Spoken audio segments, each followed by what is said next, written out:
J'espère que vous allez bien, j'espère que vous vous portez bien. Salam alaikum, Azul Fillawen. Il y a un sujet tabou, mais vraiment un sujet tabou. Nous avons été interpellés, sensibilisés. C'est vrai que nous avons nous-mêmes fait notre mea culpa. On ne s'est pas beaucoup intéressé aux étudiants algériens. Sarahatan. Et surtout au malaise qu'il y a en ce moment dans l'université algérienne. Nous avons remarqué ces derniers temps, Jma'a, qu'il y a une série de morts, je dis bien une série de morts, et de suicides et de décès dans des circonstances troublantes, voire terrifiantes, dans le corps ou là au sein de la communauté estudiantine. Il y a de plus en plus d'étudiants algériens qui meurent sur les campus. Des actes de suicide, des accidents, des décès survenus pour des raisons médicales, détresse psychologique, mauvaises conditions de vie. Les étudiants algériens souffrent énormément. Énormément. Il faut savoir que nous avons une communauté de plus de 1 600 000 étudiants. Depuis la rentrée universitaire 2023-2024, nous avons quand même 1 600 000 étudiants qui évoluent dans pas mal, à travers toutes les régions du pays, encadrés par près de 70 000 enseignants universitaires, ce qui n'est pas beaucoup. Et les étudiants algériens, on n'en parle pas assez. C'est les premières victimes des problèmes de sous-développement du pays. Que ce soit le chômage, que ce soit la malvie, que ce soit la cherté de l'inflation, que ce soit l'accès à la nourriture, que ce soit l'accès au matériel pédagogique, la mauvaise qualité des études, les mauvaises qualités de la formation, le mauvais encadrement. Les étudiants algériens Jma'a sont exceptionnellement sacrifiés quelquefois sur l'autel des promesses des dirigeants algériens. L'une des catégories les plus fragiles dans notre pays, c'est les étudiants. Ils sont exposés à tous les dangers. Quand il y a des crises d'inflation, quand il y a des crises de chômage, quand il y a des crises de mauvaise formation, ou là, quand il y a des crises politiques, quand il y a des crises économiques, on trouve toujours les étudiants parmi les premières victimes.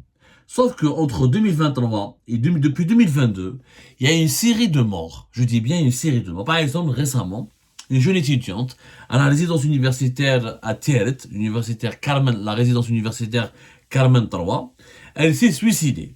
Elle s'est suicidée et dans des conditions inconnues, comme le suicide en Algérie, c'est déjà très tabou. Et le suicide des étudiants est encore plus tabou parce que c'est des jeunes.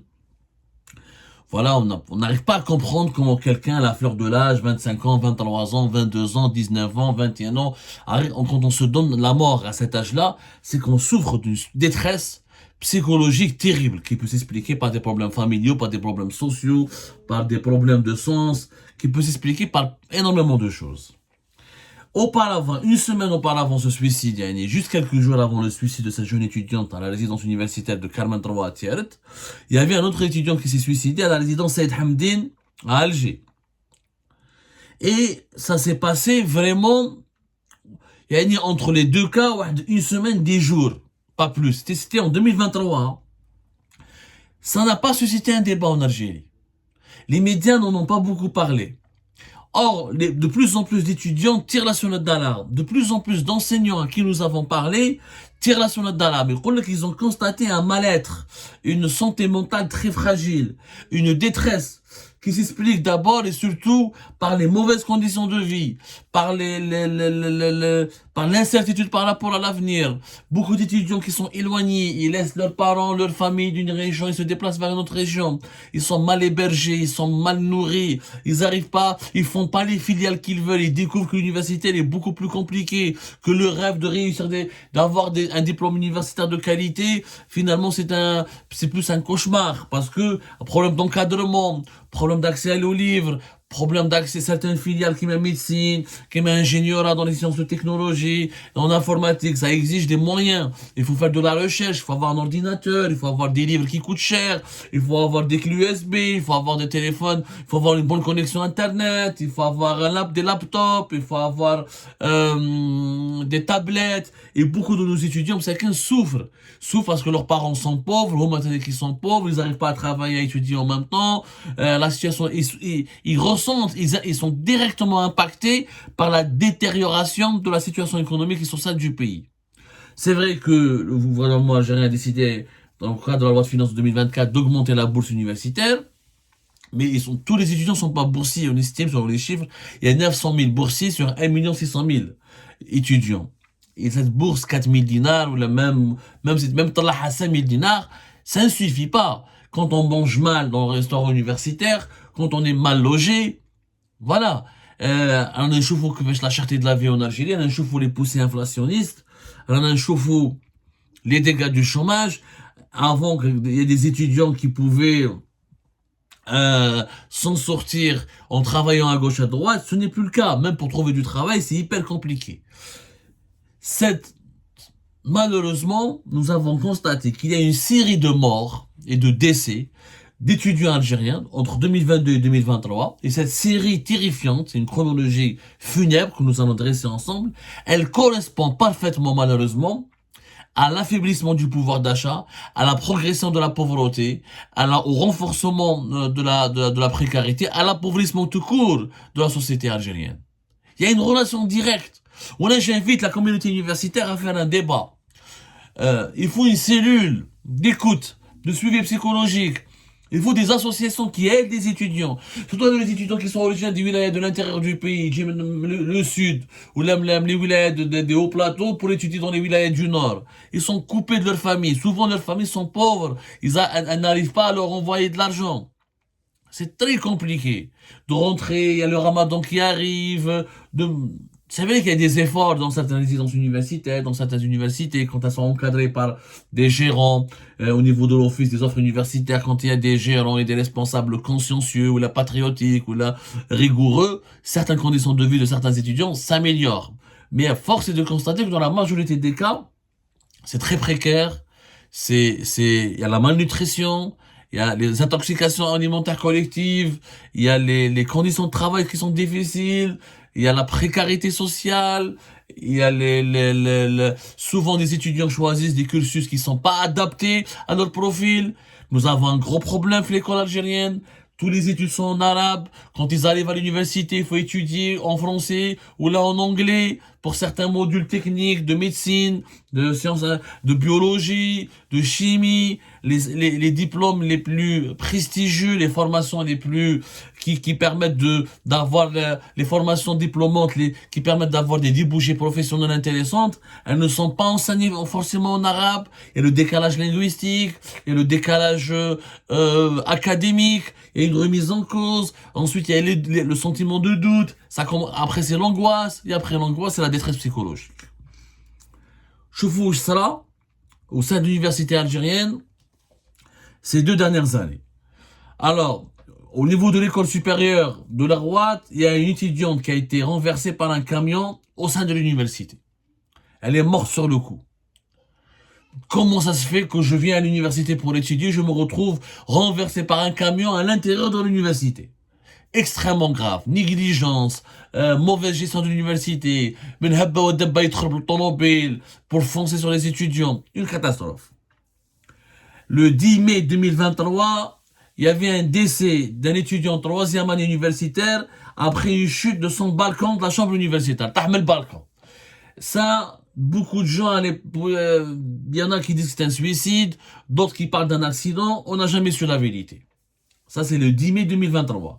Le 10 avril 2023, un mois auparavant, chute par un balcon d'une étudiante première année intelligence artificielle. Elle a été classée parmi les premières au niveau national pour l'examen du baccalauréat. Tahat le balcon. Suicide, accident, crime, qu'est-ce qui se passe? Ni enquête, ni des explications, ni des comptes rendus, ni des cash. Les étudiants, ils meurent comme des mouches. Et personne ne s'attarde sur les conditions de leur décès ou cette souffrance qui les habite. Kif kif. On revient le 8 octobre, ça c'est plus récent, le 8 septembre, pardon, le 8 octobre, pardon, le 8 octobre 2023. Décès d'un étudiant à l'université d'Alger, au sein de l'université. Le 23 mai 2023, décès d'une étudiante à la suite d'une autre chute de son balcon. Ça fait quand même au moins 3 ou 4 morts, une chute du balcon. C'est des cas de suicide. Faut dire la vérité. On tombe pas de son balcon par hasard. Voilà, on a au moins 3 cas.